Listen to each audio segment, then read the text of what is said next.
Movie का start एक local theatre show से होता है जिसे बहुत से गांव वाले एंजॉय कर रहे थे और उन्हीं गांव वालों में हम एक बच्चे को भी देखते हैं जिसके फादर इस ड्रामा में एज अ हीरो परफॉर्म कर रहे थे। वो ड्रामा अभी चल ही रहा होता है कि करीब रखी फायर क्रैकर्स में आग लग जाती है और फायर क्रैकर में आग लगने की वजह से वहाँ पर धमाका हो जाता है, हर चीज जल जाती है और वहाँ पर केओस हो जाता है। और अब जिस बच्चे को हमने मूवी के स्टार्ट में देखा था उस बच्चे को हम इस आग में जला हुआ देखते हैं और यहीं से मूवी का सीन कट होकर हमें प्रेजेंट में एक न्यूज शो दिखाया जा रहा था जिसमें आने वाले थंडर यानी आसमानी बिजली से लोगों को बचने के लिए बताया जा रहा था। और यहीं पर अब हम इस मूवी के मेन कैरेक्टर जेसन को देखते हैं। जेसन अपने गांव में तो एज अ टेलर वर्क करता है लेकिन वो अमेरिका जाना चाहता है, जबकि साथ ही उसे अपने गाँव की एक लड़की से शादी भी करनी थी। लेकिन उस लड़की के फादर अपनी बेटे की शादी जेसन से नहीं करवाना चाहते और अब वो किसी तरह उसकी फैमिली को मनाने के लिए सेंटा क्लॉज के हुलिये में उसके घर जाता है। जैसे ही उस लड़की के फादर को पता चलता है कि सेंटा के कॉस्ट्यूम में वहाँ पर जेसन है तो वो उसे नुकसान पहुँचाने के लिए आगे बढ़ते हैं। पर इससे पहले कि वो कोई नुकसान पहुँचा पाते आसमान से एक बहुत ही बुरी बिजली आकर जेसन पर गिरती है और एट द सेम टाइम हम एक और जगह एक और आदमी पर ये बिजली गिरते हुए देखते हैं जिसका नाम शिबू है। और यहाँ जेसन को जल्दी से हॉस्पिटल लेकर आया जाता है। हॉस्पिटल पहुँचने पर डॉक्टर्स उसे देखकर बहुत ज्यादा हैरान थे क्योंकि जिस इंटेंसिटी की उसके ऊपर बिजली गिरी थी उस लिहाज से तो उसे कुछ भी नहीं हुआ था। और अब दूसरी तरफ हम शिबू को देखते हैं जिसके ऊपर भी बिजली गिरी थी और वो तो विदाउट किसी फर्स्ट एड के ही ठीक हो गया था। शिबू जैसे ही सोकर उठता है तो उसकी बॉडी बहुत जोर जोर से कांप रही थी और उसके हिलने की वजह से उसका घर भी इस तरह हिल रहा था जैसे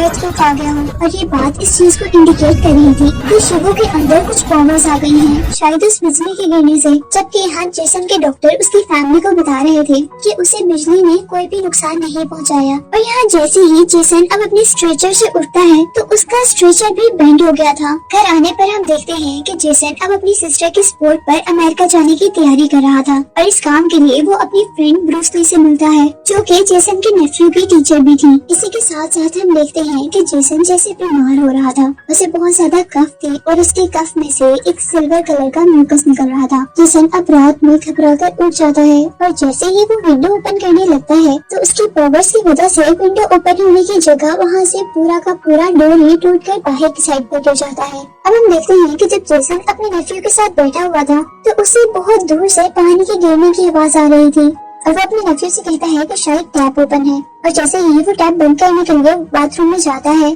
तो बाथरूम का दरवाजा खोलते हुए बाथरूम का दरवाजा भी टूट जाता है और टैप यानी नल को बंद करते हुए वो भी टूट जाती है। इसके बाद हमें शिबू को दिखाया जाता है और हम देखते हैं कि जेसन की तरह शिबू के मुंह से भी वो सिल्वर म्यूकस निकल रहा था। नेक्स्ट डे हम देखते हैं कि जेसन को बहुत ज्यादा भूख लगने पर वो अपने घर का सारा खाना खा लेता है क्योंकि अब उसने सबका खाना खा लिया था, इसलिए उसके ब्रदर इन लॉ के लिए कोई खाना नहीं बचा था जिस वजह से उनके घर पर लड़ाई होती है। और जेसन जैसे ही एक हाथ से अपने ब्रदर इन लॉ को हिट करता है तो वो इतनी दूर जाकर गिरते हैं कि वहाँ दीवार में भी होल हो जाता है। अब जेसन का नेफ्यू ये रियलाइज करता है कि जेसन के अंदर सुपर पावर्स आ गई हैं। वो जेसन को सुपर हीरोज के बारे में भी बताता है और सुपर पावर्स के बारे में भी। और वो लोग मिलकर ये डिसाइड करते हैं कि पहले वो चेक करेंगे कि जेसन के पास कौन कौन सी सुपर पावर्स आई हैं। और दूसरी तरफ शिबू ने भी अपनी सुपर पावर्स को डिस्कवर कर लिया था और उसके पास माइंड से चीजें कंट्रोल करने की पावर आई थी। जेसन के पास काफी सारी पावर्स आई थी जिसमें वो बहुत दूर की आवाजें सुन सकता था। उसे फाइटिंग पावर्स मिली थी लेकिन माइंड से चीजें कंट्रोल करने वाली पावर्स नहीं मिली थी।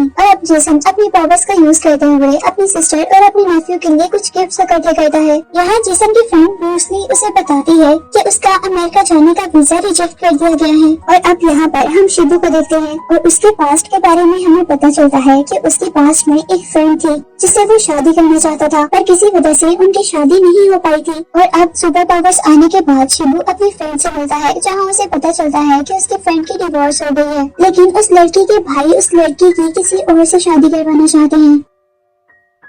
उनकी इसी सब बातों के दौरान शिबू के फ्रेंड उषा की बेटी बेहोश हो जाती है जिसे वो हॉस्पिटल लेकर जाते हैं। अब यहाँ जेसन को हम पुलिस स्टेशन में देखते हैं जहाँ उसे बताया जा रहा था कि उसका वीजा इस वजह से रिजेक्ट किया गया है क्योंकि उसकी बर्थ और स्कूल सर्टिफिकेट पर उसके फादर के नाम चेंज है। जेसन उन्हें समझाने की कोशिश करता है कि वो कोई मिसअंडरस्टैंडिंग थी लेकिन यहाँ पुलिस ऑफिसर उसे सच बताते हैं। तो यहाँ अब हमें जेसन की स्टोरी पता चलती है। असल में मूवी के स्टार्ट में दिखाया जाने वाला बच्चा जेसन ही था और उसके फादर की उस एक्सीडेंट में डेथ हो गई थी और उस एक्सीडेंट में जेसन की भी याददाश्त चली गई थी और अब जेसन को उसके स्टेप फादर ने ही पाला था। जेसन की सारी बातें सुनकर शॉक था, जबकि अब हमें उषा की बेटी को दिखाया जाता है जो कि बहुत ज्यादा बीमार थी और उसका फौरन ऑपरेशन करना जरूरी था। शिबू उषा से कहता है कि मैं कहीं से भी पैसों का अरेंज करूंगा। अब हम जेसन को उसके घर पर देखते हैं और यहाँ उसके स्टेप फादर से बताते हैं कि तुम्हारे असल फादर उस दिन सिर्फ उस ड्रामा के हीरो नहीं थे, बल्कि वो एक सच में हीरो थे, क्योंकि उस दिन उन्होंने अपनी जान को खतरे में डालकर सबको बचाया था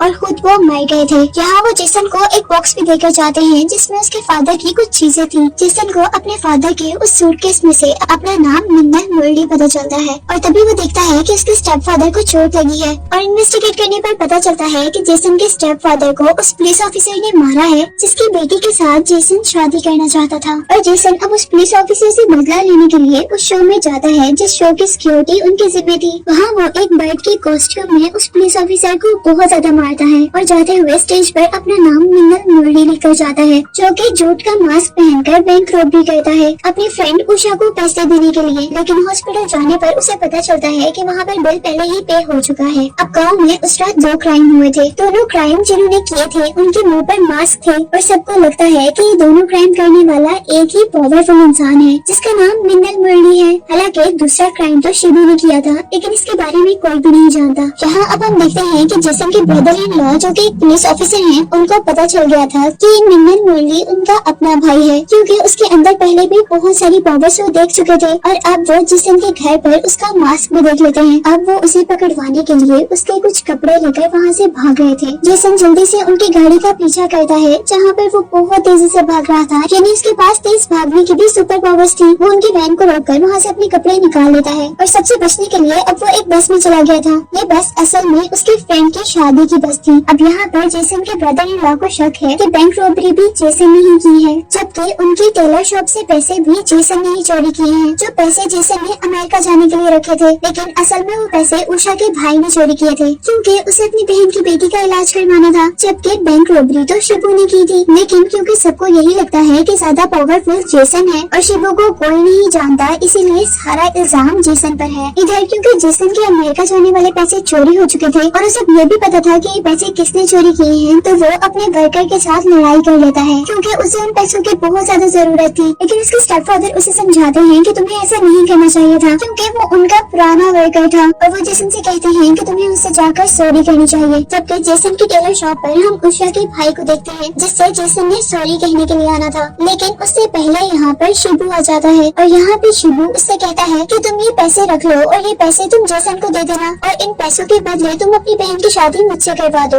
लेकिन उषा का भाई उस बात पर इनकार कर देता है, जिसकी वजह से शिबू अपनी पावर्स का यूज करते हुए अपनी सीजर से उसे मार देता है और बाहर आकर वो शॉप भी जला देता है। जहाँ सबको लग रहा था कि ये शॉप जेसन ने जलाई है, क्योंकि जेसन ही इस शॉप पर आने वाला था और वो ही उषा के भाई से माफी भी मांगने वाला था। जेसन के ब्रदर इन लॉ को इस वजह से भी उस पर शक होता है, क्योंकि उस शॉप के बाहर मिन्नल मुरली लिखा हुआ था। सब लोग जेसन को गलत समझ रहे थे, लेकिन यहाँ पर एक आदमी ने शिबू को ये सब करते हुए देखा था और उसने शिबू को पावर्स भी यूज करते हुए देखा था, इसलिए वो डर कर वो गाँव छोड़कर जा रहा था और साथ ही वो अपने साथ सारे गाँव वालों को भी इस गाँव से निकलने को कहता है। वो उनको कहता है कि यहाँ पर बहुत बड़ी मुसीबत आने वाली है और तुम लोग अपनी जान की परवाह करो।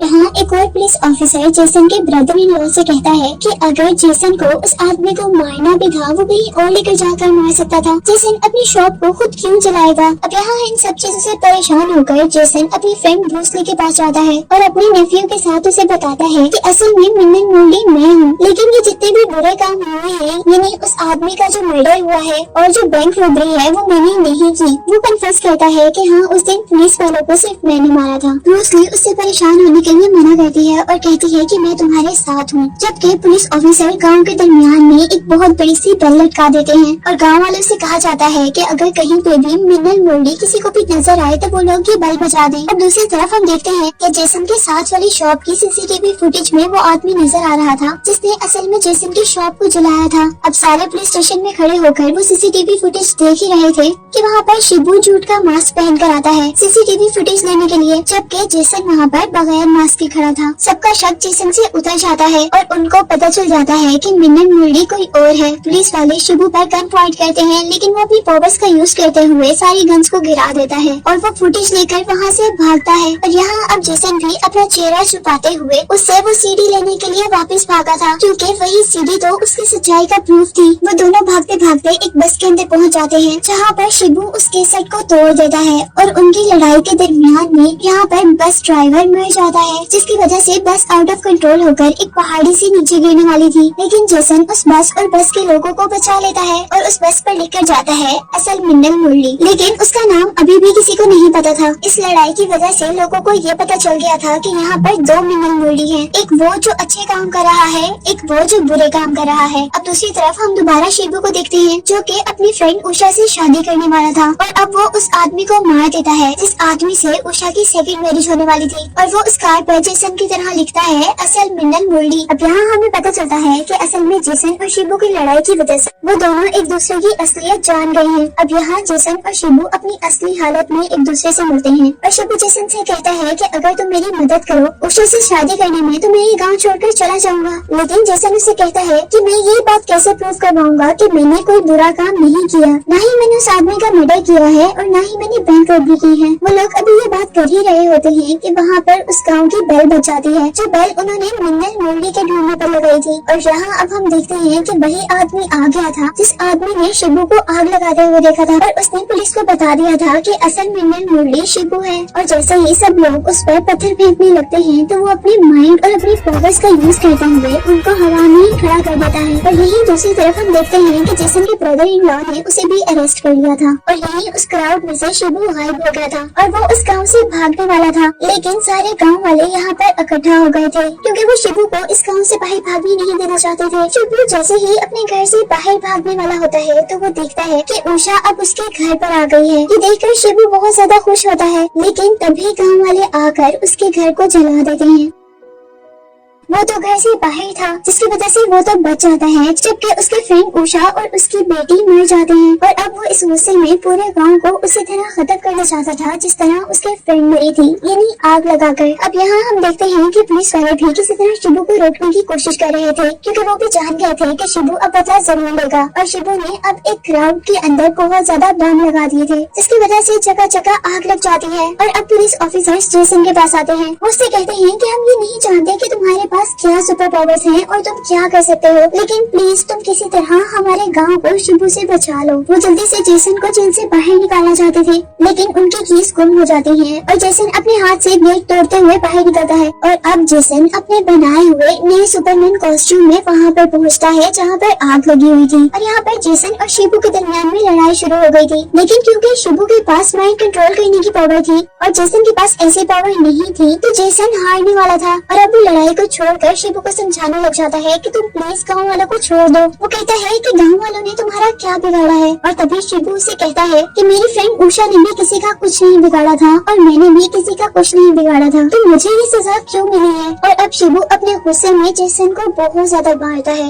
और क्योंकि जेसन की पावर्स थोड़ी कम थी इसीलिए वो हार रहा था। जेसन शिबू को मारता है और वो जाकर एक जमीन पर गिरता है, जिसकी वजह से उसकी वो याददाश्त वापस आ जाती है जब मूवी के स्टार्ट में उनके गाँव में आग लगी थी और उसके फादर ने सबको बचाया था। और यहाँ अब उसके पास भी माइंड से चीजें कंट्रोल करने की पावर आ गई थी और वो अपने फादर की तरह यहाँ सारी चीजों को बचाने वाला था। और इतनी पावर्स आने के बाद अब जेसन एक बहुत बड़ा स्पेयर उठाकर शिबू की तरफ बढ़ता है और उसके अंदर स्टैब करके उसे मार देता है। और अब यहाँ गाँव वालों को भी पता चल गया था कि असल मिन्नल मुरली जेसन ही है। और ये मूवी इस नरेशन के साथ एंड होती है कि मैं अब कभी भी अमेरिका नहीं जाऊंगा, बल्कि अपने गाँव में रहकर उसकी प्रोटेक्शन करूंगा, क्योंकि मुझे ये सुपर पावर्स इसीलिए दी गई है कि मैं सबकी प्रोटेक्शन करूं। और अभी यहाँ पर और भी मुसीबतें आनी है और जब तक मुसीबतें आती रहेंगी मैं उनका सामना करता रहूंगा। जिसके साथ ही मूवी यहीं पर एंड हो जाती है।